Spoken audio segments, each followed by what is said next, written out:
Bonjour et bienvenue sur la chaîne The Truth où vous trouverez la vérité et rien que la vérité. Dans ce deuxième épisode, nous allons mettre en lumière l'affaire Gavin Arvizo, datant de 2003 à 2005. Nous aborderons les accusations portées contre Michael Jackson pour abus sexuels sur mineurs. Michael Jackson était-il réellement innocent ? Pour rappel, nous avions publié une première vidéo il y a 5 ans sur la première affaire concernant l'affaire Chandler de 1993. Je vous invite à la regarder si ce n'est pas déjà fait. Dans cette affaire, Michael Jackson avait nié les faits et avait conclu un accord à l'amiable dans le cadre d'une procédure civile. Aujourd'hui, nous allons nous pencher sur la seconde affaire, l'affaire Arvizo. L'affaire de trop, celle qui aurait pu être fatale ?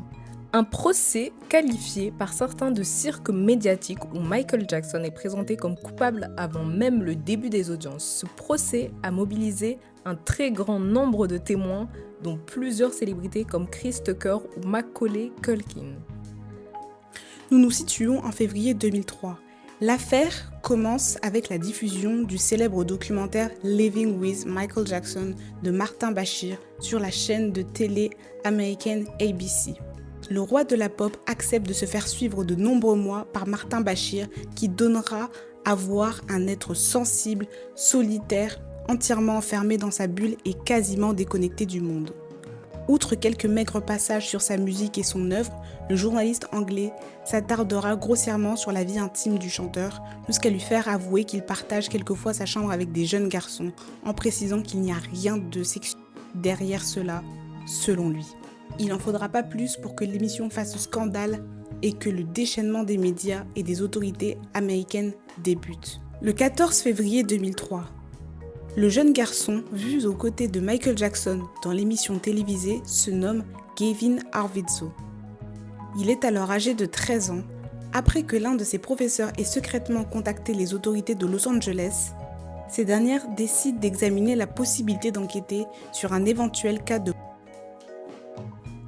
Le dossier est finalement transmis au comté de Santa Barbara, où le procureur Tom Sneddon, déjà responsable des poursuites contre Michael Jackson en 1993, décide d'ouvrir des investigations officielles. Le 18 novembre 2003. Après 9 mois d'enquête, les grandes manœuvres commencent. Un mandat d'arrêt est lancé contre Michael Jackson. Dans le même temps, son ranch Neverland est assiégé par 70 policiers et experts du comté de Santa Barbara. Devant les télévisions du monde entier, sa propriété sera fouillée dans les moindres recoins. Des milliers de documents et d'objets personnels seront saisis. Absent de son ranch, lors de la descente policière, Michael Jackson reste introuvable comme aux premières heures de l'affaire 1993. Où est-il ? Que fait-il ? Que pense-t-il ? Dans l'entourage de la star, l'émotion est à son comble. Sa famille, ses avocats le contactent rapidement. Retranché dans un palace de Las Vegas, Michael, lui, est effondré. 20 novembre 2003. Après 2 jours de réflexion et de questionnement, Michael décide de se rendre au comté de Santa Barbara devant des centaines de caméras et de journalistes. Il atterrira près d'un hangar privé avant de se voir passer les menottes et d'être conduit au responsable de la police. Il devra payer 3 millions de dollars de caution. Mais au bout de quelques heures, Michael Jackson ressortira cependant libre. 18 décembre 2003. Le procureur du comté de Santa Barbara, Tom Sneddon, rend public les 10 chefs d'inculpation retenus contre le chanteur. 22 décembre 2003. Le juge Rodney S. Melville est désigné pour présider les débats dans l'affaire Jackson. 25 décembre 2003. Préparant sa défense, Michael Jackson décide d'apparaître à la télévision pour une interview événement dans l'émission américaine 60 minutes. Il se défend n'avoir jamais agressé des enfants. Il affirme avec force que toutes ces accusations sont fausses. Affaibli par l'affaire, il est au bord des larmes. Mais il explique avec conviction qu'il croit en la justice de son pays et que ce complot mené contre lui est diabolique. 16 janvier 2004. Première apparition publique de Michael Jackson au tribunal de Santa Maria. Le roi de la pop arrivera avec plusieurs heures de retard, mais sera accompagné de toute sa famille et de ses avocats. Suivi en direct, L'événement fera sensation et les journaux américains le lendemain s'empresseront d'en faire leur une. 6 février 2004.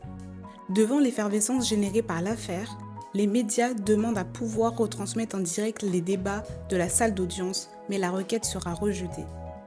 Au grand mécontentement des chefs de télévision qui pensaient pouvoir recréer l'ambiance de l'affaire O.J. Simpson. 1er mars 2004. Michael Jackson lance un nouveau site, MJG Source, et annonce que c'est par l'intermédiaire de ce site internet qu'il communiquera avec ses fans et les médias dorénavant. 25 avril 2004. Michael Jackson s'entourera désormais d'un nouvel avocat principal, dénommé Thomas Meuserow. 30 avril 2004. Lors de cette deuxième apparition au tribunal, Michael Jackson décidera fermement de plaider non coupable pour l'ensemble des chefs d'inculpation. La défense annonce qu'aucun accord financier ne sera jamais possible. L'accusateur n'obtiendra pas un seul dollar de Michael Jackson. 2 août 2004. Le juge Melville annonce que le procès s'ouvrira le 31 janvier 2005. 16 août 2004. Nouvelle audience préliminaire. Pour la 3e fois depuis le début de l'affaire, Michael Jackson y est présent avec toute sa famille. Lors de cette audience, le procureur Tom Snedden est invité à s'expliquer sur les circonstances exactes de la perquisition effectuée dans le bureau de l'inspecteur privé Brad Miller en novembre 2003. 15 septembre 2004. La police de Santa Barbara effectue une perquisition au domicile de l'assistante personnelle de Michael Jackson. 15 septembre 2004. Nouvelle audience préliminaire. Michael Jackson y est encore présent, et pour cause, la mère du jeune garçon l'accusant est interpellée pour la première fois au tribunal de Santa Maria pour répondre à une série de questions. 13 octobre 2004. Un rapport de police est rendu accessible aux médias, remettant en question la crédibilité de la mère du jeune garçon accusant Michael Jackson. Les avocats de Michael déclarent que la mère a effectué de fausses déclarations. 19 novembre 2004. Alors que les deux dossiers ne sont pas mêlés, le procureur Tom Snedden entre en contact avec l'accusateur et les témoins de 1993 pour les inciter à témoigner à charge contre Michael Jackson. Le procureur veut sa revanche, mais les anciens protagonistes refuseront tous de venir, tous, à l'exception de June Chandler, la mère de la prétendue ancienne victime. 24 novembre 2004. Thomas Meuserow demande que la juge accepte d'imposer à la famille accusatrice une analyse psychologique. Selon la défense, c'est nécessaire vu les différentes versions des accusations qui existent, notamment les changements de date. La demande sera toutefois rejetée par le juge Melville. Il accorde néanmoins à la défense un accès à certaines pièces telles que les dossiers médicaux et financiers de la famille Arvizo. Cela doit permettre à la défense d'établir une stratégie qui aurait pour objectif de montrer les incohérences de la famille et les précédentes affaires et accusations portées par la mère de l'enfant contre notamment son ex-mari. 4 et 5 décembre 2004. Comme si cela ne suffisait pas encore, le procureur Tom Snedden décide de mener 2 nouvelles perquisitions au ranch de Neverland afin de prélever des échantillons de salive de Michael et d'emporter de nouvelles pièces à conviction. Selon les avocats de Jackson, il y a un acharnement et un comportement outrageant de la part de l'accusation. Ils demandent l'annulation des charges et ou le rejet des pièces saisies lors de la dernière perquisition. Le juge Melville rejettera cependant de nouveau les dernières requêtes de la défense. 30 janvier 2005. À l'aube du procès, Michael Jackson diffuse une vidéo sur son site internet.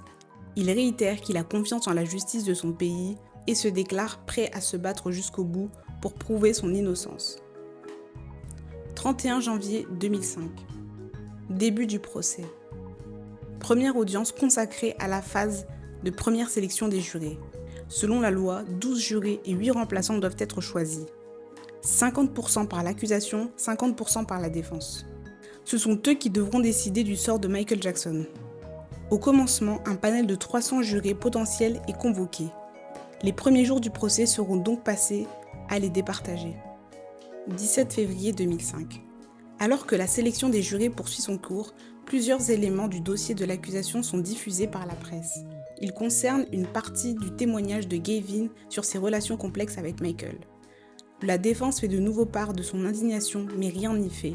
Les tabloïds reprendront tous les éléments, sans que personne ne soit inquiété. Dans l'entourage de la star, on soupçonne de nouveau une manœuvre frauduleuse du procureur Tom Snedden destinée à ternir davantage l'image de Michael Jackson aux yeux de l'opinion publique. 1er mars 2005. L'émission Living with Michael Jackson est diffusée au tribunal. Le journaliste Martin Bashir sera ensuite convié à la barre mais refusera de répondre à toutes les questions des avocats de Michael Jackson. 3 mars 2005. Témoignage de la sœur de l'accusateur, Devlin Arvizo. 8 mars 2005. Témoignage de Star Arvizo, jeune frère de l'accusateur, interrogatoire porté sur les présumés attouchements sexuels de Jackson sur la victime. 9 mars 2005. Témoignage de l'accusateur Gavin Arvizo.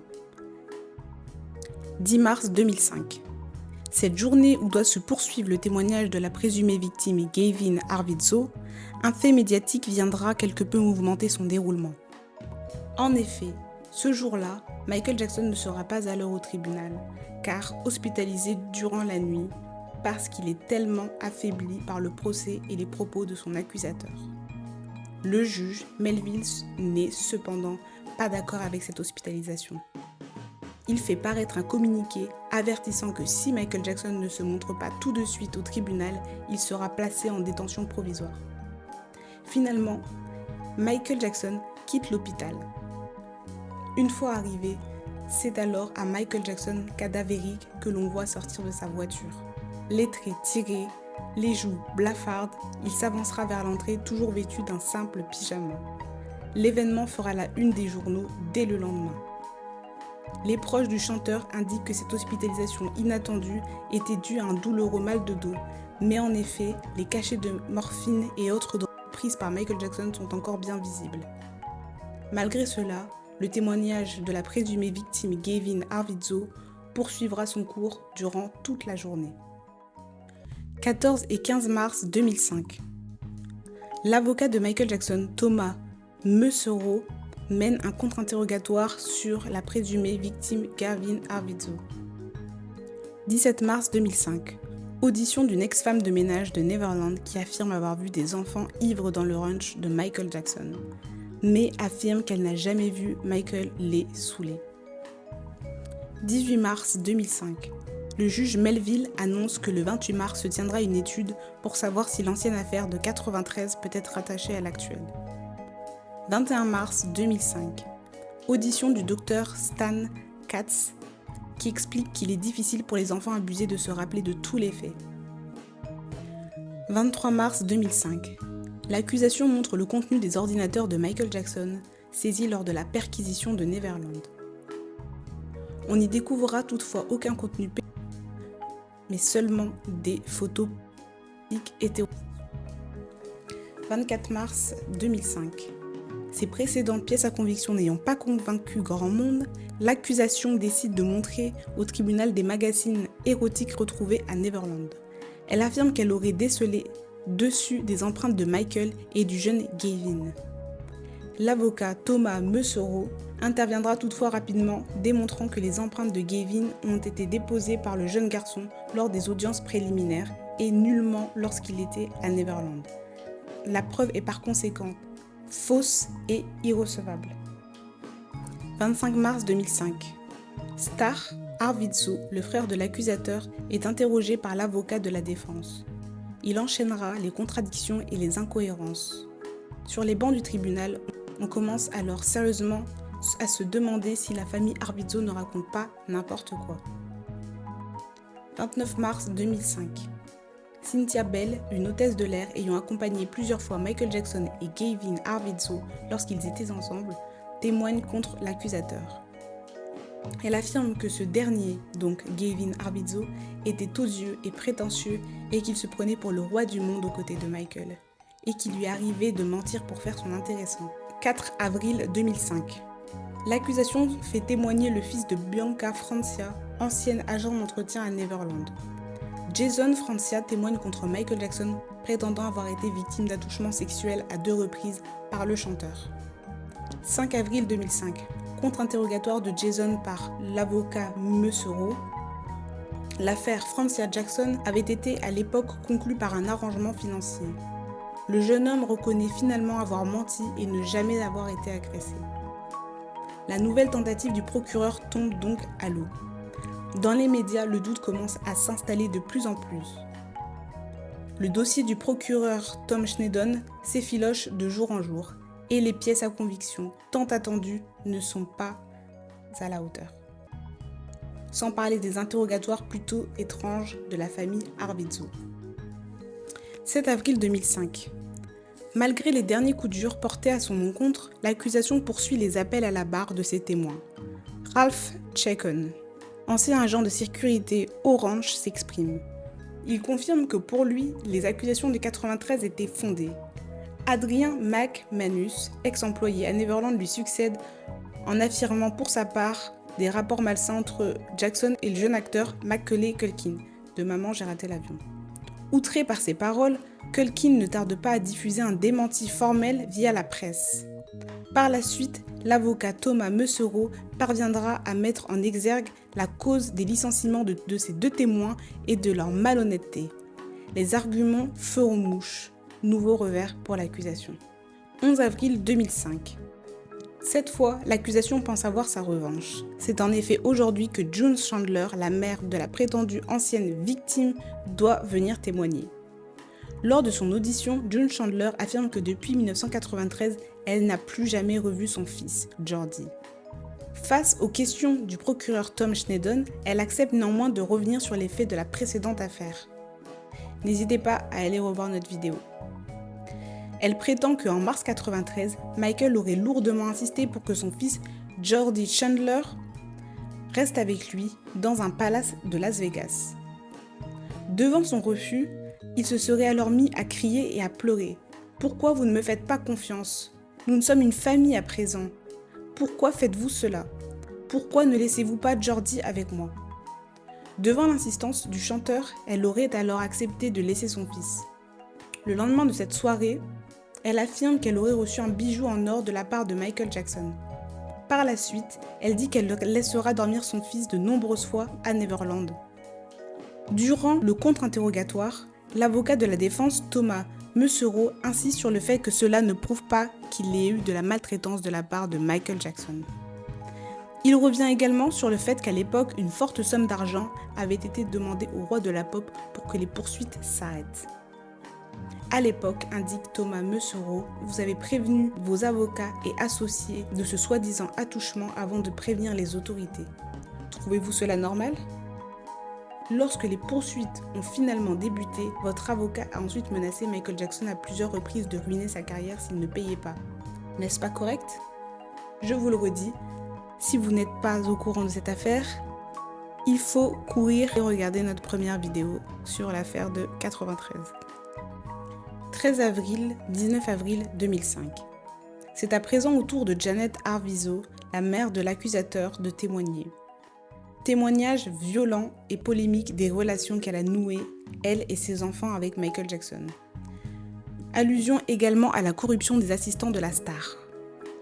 Évocation de la présumée séquestration de la famille à Neverland et de leur fuite. 28 avril 2005. Pensant avoir trouvé un nouvel atout, l'accusation décide de venir faire témoigner à la barre Debbie Rowe, l'ex-femme de Michael Jackson. Malheureusement pour lui, il en sera tout autrement. Une fois au tribunal, Debbie Rowe n'aura cesse de présenter Michael comme un homme doux et honnête. 29 avril 2005. Après les déconvenues subies par Debbie Rowe, le procureur Tom Schneddon profite de cette nouvelle audience pour déballer des prétendus livres d'enfants découverts à Neverland. Mais il ne s'agirait en définitive que de simples ouvrages communs photographiques. Boys Will Be Boys de Myriam Miedzian et The Boys, a photographic essay. 5 mai 2005. Début de la plaidoirie de la défense. Témoignage de Wade G. Robinson. Petite parenthèse, retenez bien son nom. Spoiler, finira finalement par retourner sa veste et déclare avoir été victime d'abus sexuels de la part d'MJ. On ferme la parenthèse et Wade G. Robson est un ami de Michael ayant dormi à Neverland à de nombreuses reprises. Il nie avoir subi quelconque agression, il évoque ses relations avec Jackson et Brett Barnes apporte les mêmes affirmations. 9 mai 2005. Succession à la barre d'employés de Neverland parlant en faveur de Michael Jackson. 11 mai 2005, arrivée de l'acteur Macaulay Culkin à la barre qui rejette toutes les accusations d'attouchement. Les jurés visionnent ensuite la séquence vidéo dans laquelle Michael Jackson brandit son troisième enfant, Blanquette par-dessus le balcon de sa chambre. Il s'en suivra, à juste titre, un débat houleux sur le comportement du chanteur avec les enfants. 24 mai 2005. L'acteur Chris Tucker parle ensuite de son entretien financier avec le père de Gavin. Il affirme que la famille Arvizo lui a demandé à maintes reprises de l'argent pour soigner leur fils alors atteint d'un cancer. À chaque fois qu'il pouvait donner de l'argent, ce n'était jamais assez pour eux. Il conclut en affirmant qu'il n'avait jamais pu avoir la preuve que tout cet argent qu'il avait pu donner était réellement parti pour des traitements hospitaliers. 2 juin 2005. Plaidoirie finale. L'accusation s'appuie sur le prédateur qu'est Michael Jackson, la faiblesse et la maladie du jeune garçon et la déstructuration du dossier de la défense. La défense s'appuie sur le mensonge et la malhonnêteté des Arvizo, sur l'attitude instable de Gavin et sur la naïveté de Michael. 3 juin 2005. L'avocat Thomas Mesereau achève sa plaidoirie finale en citant des bribes de témoignages et en diffusant des séquences vidéo où Michael Jackson revendique son innocence. Les délibérations peuvent alors commencer. Dans le monde entier, la tension est à son comble. Personne ne sait ce qu'il va advenir du roi de la pop. Le jugement est attendu d'un moment à l'autre. La star ira-t-elle en prison si elle est reconnue coupable ? Et si Michael Jackson était finalement complètement innocent ? Après ces mois de procès, chacun a son verdict personnel, mais tout le monde attend avec impatience celui des jurés. Celui qui décidera l'avenir de la plus grande star de tous les temps. 10 juin 2005. Après la 5e journée de délibération, les jurés se quittent sans avoir établi de verdict après une semaine de délibération. C'est alors le week-end. Dans le camp Jackson, l'attente est insoutenable. Coupable, innocent, nul ne sait ce qui va être décidé. 13 juin 2005. Une nouvelle journée de délibération reprend. Mais après seulement quelques heures d'attente, l'événement tombe. Les jurys ont pris la décision. L'accusation et la défense sont aussitôt mises au courant. Toutes les chaînes du monde se braquent sur le tribunal. Quittant Neverland, Michael Jackson s'engouffre dans sa voiture. Accompagné de ses avocats et de toute sa famille, il a le teint blême et une Bible à la main. Devant les portes du tribunal, des milliers de fans sont agglutinés. Tandis que les journalistes enchaînent les interventions, le procureur Tom Snedden entre dans le tribunal. Lorsque le cortège de Michael Jackson arrive quelques temps après, les cris de foule emplissent les lieux. Une fois sorti de sa voiture, Michael s'avance. Il est tremblant et à bout de nerfs. Tout sera bientôt terminé. Pour l'occasion, un micro a été installé dans la salle d'audience. La terre entière va pouvoir connaître en direct l'issue de ce procès exceptionnel. Le verdict est finalement rendu. Michael Jackson est reconnu innocent des 10 chefs d'accusation retenus contre lui. Il est acquitté. Mais au moment de quitter le tribunal, il ne célèbre pas. Aucun sourire, aucune explosion de joie, juste quelques gestes discrets adressés à la foule. Un homme visiblement épuisé, vidé, brisé par des mois de pression, d'accusation et d'explosion médiatique. Derrière cette victoire judiciaire, il n'y a pas de triomphe, seulement les traces d'une épreuve qui l'a profondément marqué. Selon ses proches, il aurait confié à sa mère une phrase lourde de sens. « Je leur donne ma musique et voilà ce qu'ils me donnent en retour. » Après le procès, Michael Jackson ne reviendra plus jamais vivre à Neverland. Quelques semaines plus tard, il quitte les États-Unis. Ce lieu, autrefois symbole de rêve et d'évasion, devient le souvenir d'une période sombre de sa vie. Malgré son acquittement, rien ne sera plus jamais comme avant. Et pour beaucoup, ce procès marque un tournant irréversible dans l'histoire du roi de la pop. La justice a rendu son verdict, mais le monde, lui, n'a jamais vraiment cessé de le juger. Merci de votre attention durant cette vidéo, j'espère qu'elle vous aura plu. Il était important de rétablir la vérité que malheureusement peu de personnes connaissent. Donnez-nous votre avis en commentaire et n'oubliez pas de liker, partager pour répandre la vérité et n'hésitez pas à nous suggérer des futurs sujets de vidéos. Merci beaucoup!